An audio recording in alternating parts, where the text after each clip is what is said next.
Ryan Mason, R-Y-A-N. Last name is Mason, M-A-S-O-N. And that's turned off? Or Yeah, silenced? it is. You may proceed. Yes. Thank you, Your Honor. Sir, what do you currently do for a living? I'm a detective with the City of Detroit Police Department. And how long have you been with the Detroit Police Department? It'll be 25 years in October. And what's your current role as a detective with the Detroit Police Department? I am currently assigned to what they call a violent crime task force with the FBI. And what is the FBI's Violent Crimes Task Force? To investigate crimes that have a federal nexus that occur in the city. Okay. And as a Detroit police officer, are you deputized to work federally with the FBI? Yes, sir. Okay.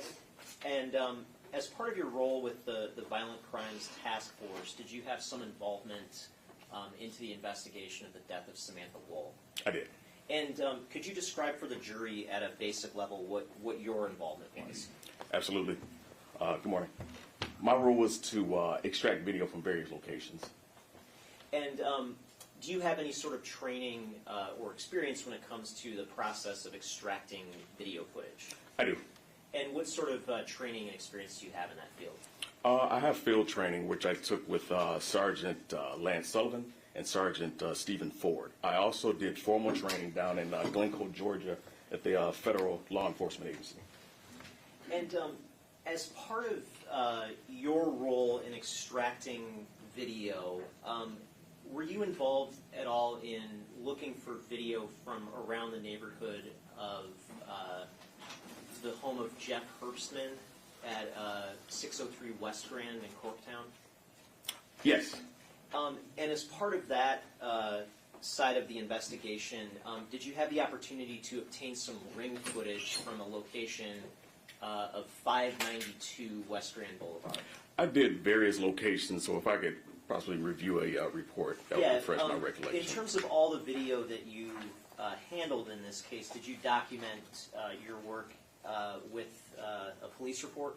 I did, where I collected And if you took from. a look at your police report, would that refresh your recollection as to that 592 West Grand Boulevard location? Yes, sir. Ma'am Pro-Trainer? Yeah. If you could take a look at your report and let me know if and when that has refreshed your recollection. Yes, sir. Ma'am. Yeah. Thank you. When you're done, look up. Yes, ma'am.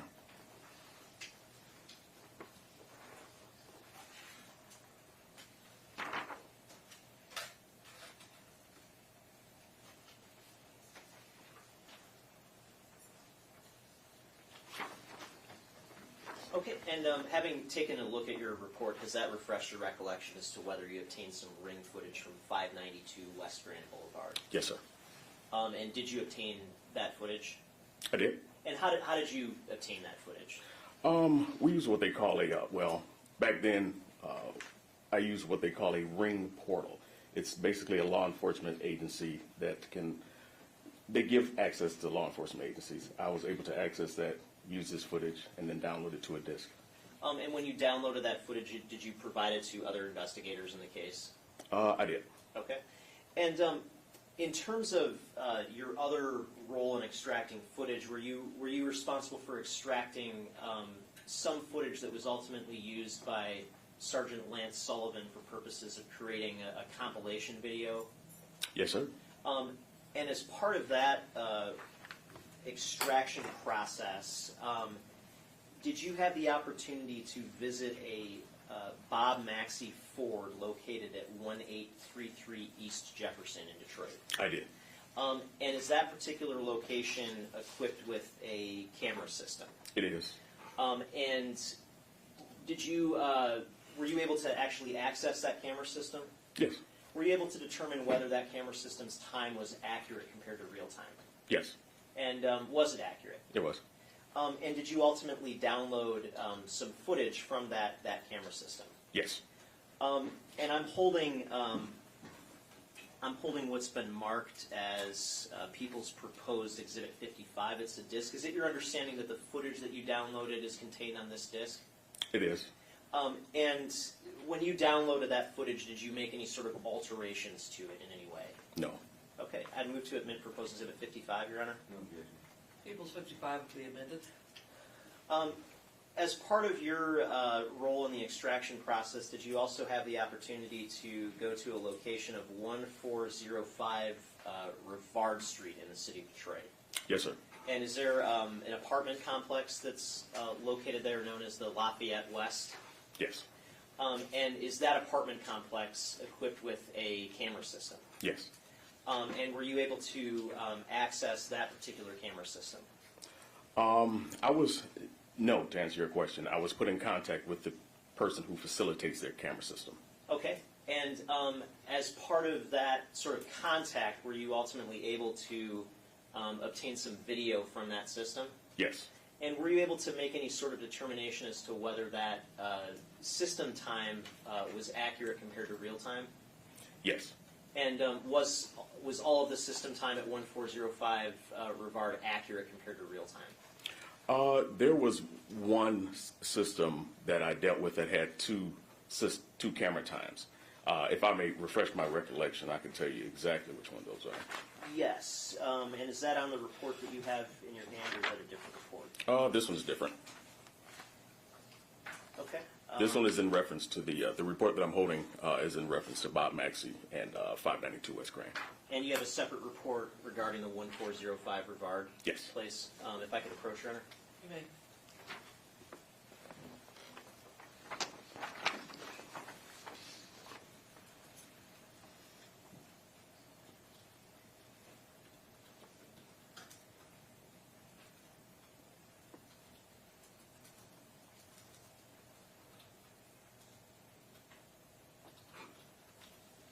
Okay.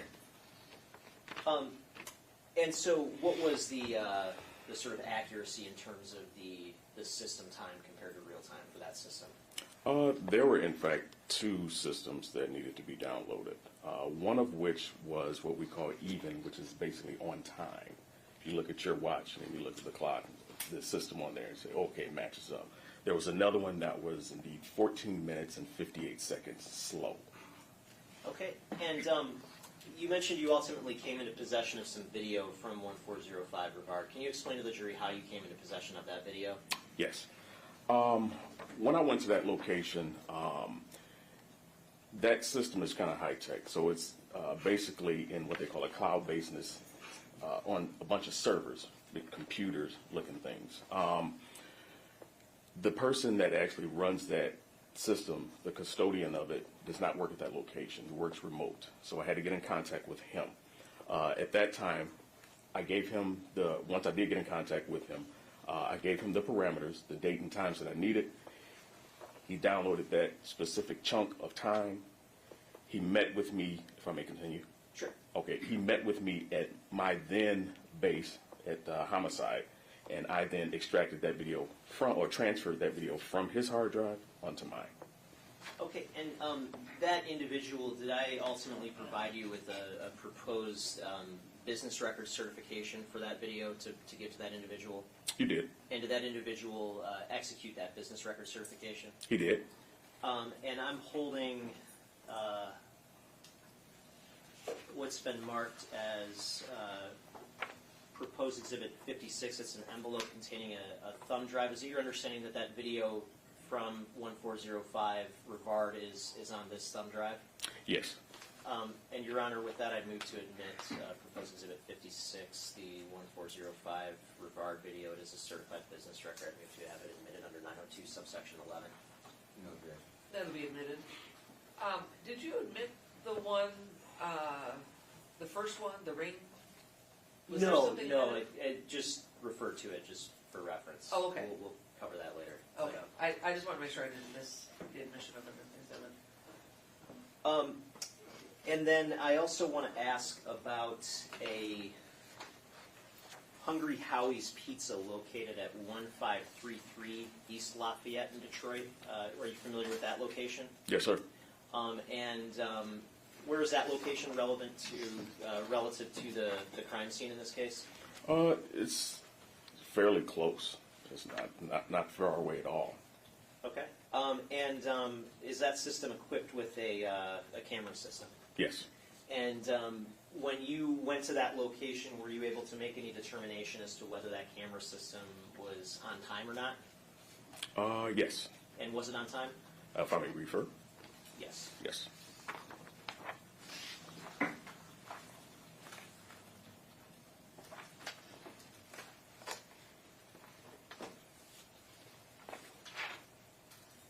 if I could approach, I think Yeah, I we're think that- probably looking for a different report. Yes, sir.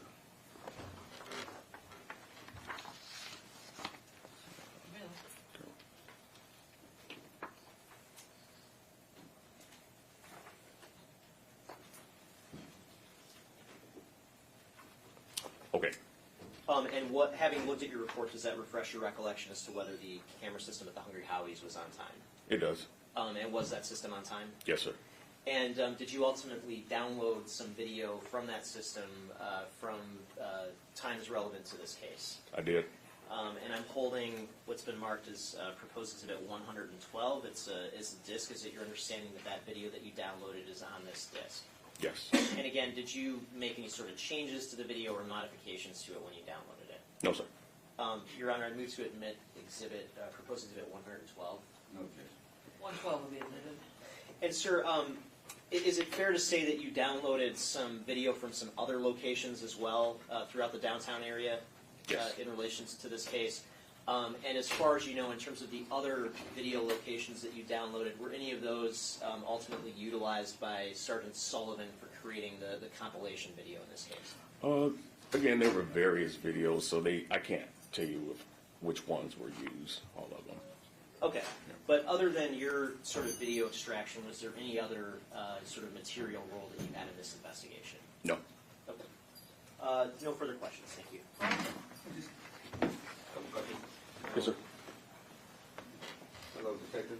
Hey, good afternoon, sir. Now, in regards to the video you extracted at 1405 Rivard, you indicated that one of the systems was 14 minutes and 58 seconds slow. Yes, sir. Okay. Were you able to ascertain which cameras that particular system monitored from that apartment complex? Not exactly. I just transferred the footage. Okay, so Yeah. you're not sure which of the two systems would operate which cameras that were on the building, correct? Correct. Thank you. No further questions. Any other questions? No, Your Honor. Thank you. Any questions from the jury? Thank you. You may step down. Yes, ma'am.